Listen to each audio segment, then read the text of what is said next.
At that time, Judah went down from his brothers and visited a certain Adullamite, whose name was Hira. There, Judah saw the daughter of a certain Canaanite man named Shua. He took her and went into her.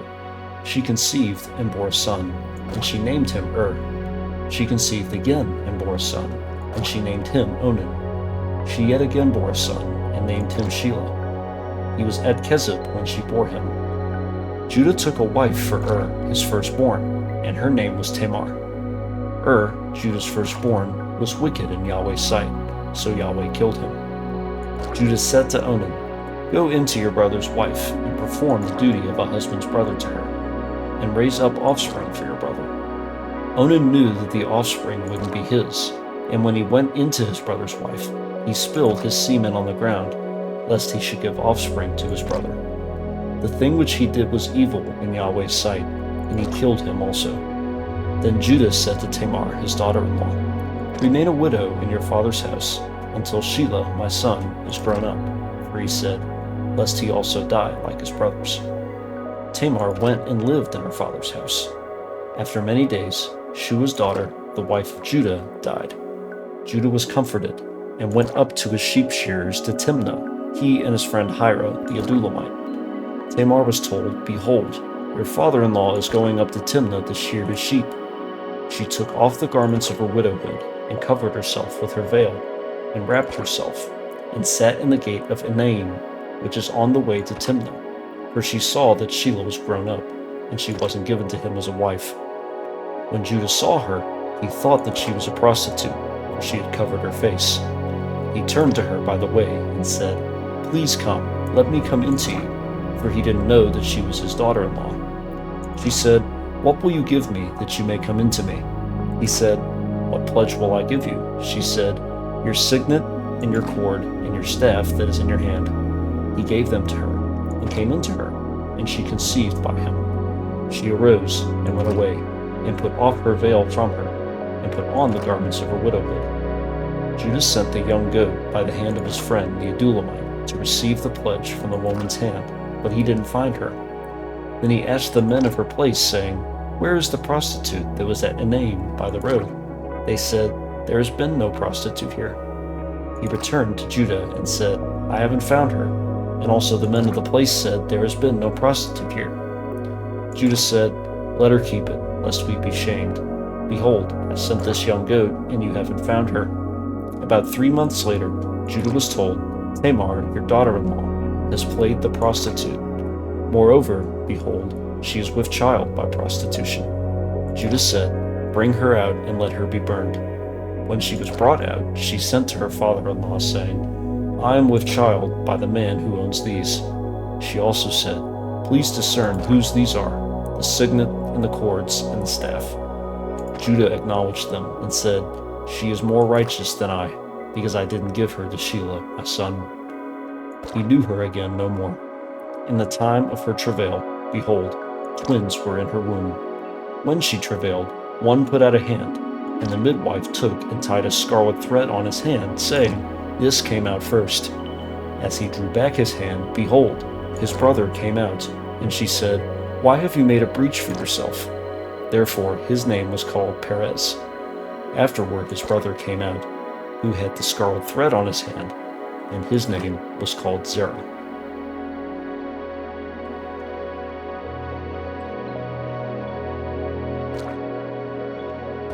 Joseph was brought down to Egypt.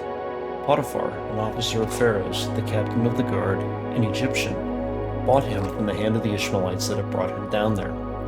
Yahweh was with Joseph, and he was a prosperous man. He was in the house of his master the Egyptian. His master saw that Yahweh was with him, and that Yahweh made all that he did prosper in his hand.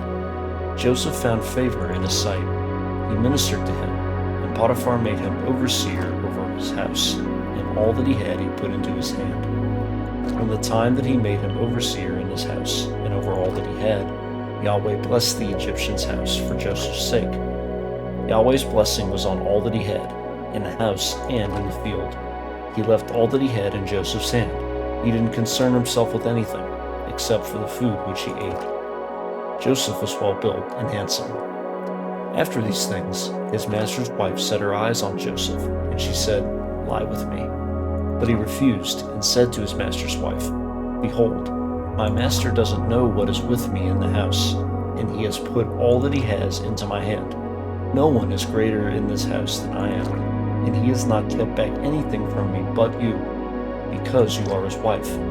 How then can I do this great wickedness and sin against God?"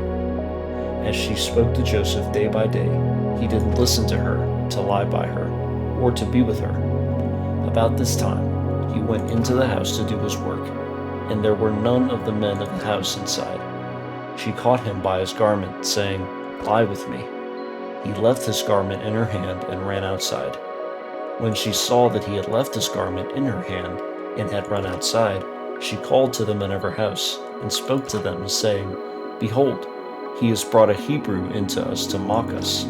He came in to lie with me, and I cried with a loud voice. When he heard that I lifted up my voice and cried, he left his garment by me and ran outside." She laid up his garment by her until his master came home. She spoke to him according to these words, saying, "The Hebrew servant whom you have brought to us came in to me to mock me, and as I lifted up my voice and cried, he left his garment by me and ran outside." When his master heard the words of his wife, which she spoke to him, saying, "This is what your servant did to me," his wrath was kindled. Joseph's master took him and put him into the prison, the place where the king's prisoners were bound, and he was there in custody. But Yahweh was with Joseph, and showed kindness to him, and gave him favor in the sight of the keeper of the prison. The keeper of the prison committed to Joseph's hand all the prisoners who were in the prison. Whatever they did there, he was responsible for it. The keeper of the prison didn't look after anything that was under his hand, because Yahweh was with him, and that which he did, Yahweh made it prosper.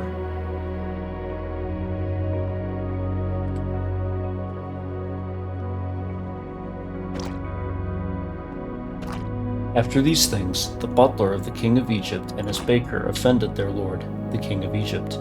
Pharaoh was angry with his two officers, the chief cupbearer and the chief baker. He put them in custody in the house of the captain of the guard, into the prison, the place where Joseph was bound. The captain of the guard assigned them to Joseph, and he took care of them. They stayed in prison many days. They both dreamed a dream, each man his dream, in one night, each man according to the interpretation of his dream, the chief cupbearer and the baker of the king of Egypt, who were bound in the prison. Joseph came into them in the morning and saw them, and saw that they were sad. He asked Pharaoh's officers who were with him in custody in his master's house, saying, "Why do you look so sad today?" They said to him, "We have dreamed a dream, and there is no one who can interpret it." Joseph said to them, "Don't interpretations belong to God? Please tell it to me." The chief cupbearer told his dream to Joseph and said to him, "In my dream, behold, a vine was in front of me, and in the vine were 3 branches. It was as though it budded, it blossomed, and its clusters produced ripe grapes. Pharaoh's cup was in my hand, and I took the grapes and pressed them into Pharaoh's cup, and I gave the cup into Pharaoh's hand." Joseph said to him, "This is its interpretation. The 3 branches are 3 days. Within 3 more days, Pharaoh will lift up your head and restore you to your office. You will give Pharaoh's cup into his hand, the way you did when you were his cupbearer. But remember me when it is well with you. Please show kindness to me, and make mention of me to Pharaoh, and bring me out of this house. For indeed, I was stolen away out of the land of the Hebrews, and here also I have done nothing that they should put me into the dungeon." When the chief baker saw that the interpretation was good, he said to Joseph, "I also was in my dream, and behold, 3 baskets of white bread were on my head. In the uppermost basket there was all kinds of baked food for Pharaoh, and the birds ate them out of the basket on my head." Joseph answered, "This is its interpretation. The 3 baskets are 3 days. Within 3 more days, Pharaoh will lift your head from off you, and will hang you on a tree, and the birds will eat your flesh from off you." On the 3rd day, which was Pharaoh's birthday, he made a feast for all his servants, and he lifted up the head of the chief cupbearer and the head of the chief baker among his servants. He restored the chief cupbearer to his position again, and he gave the cup into Pharaoh's hand. But he hanged the chief baker, as Joseph had interpreted to them. Yet the chief cupbearer didn't remember Joseph, but forgot him.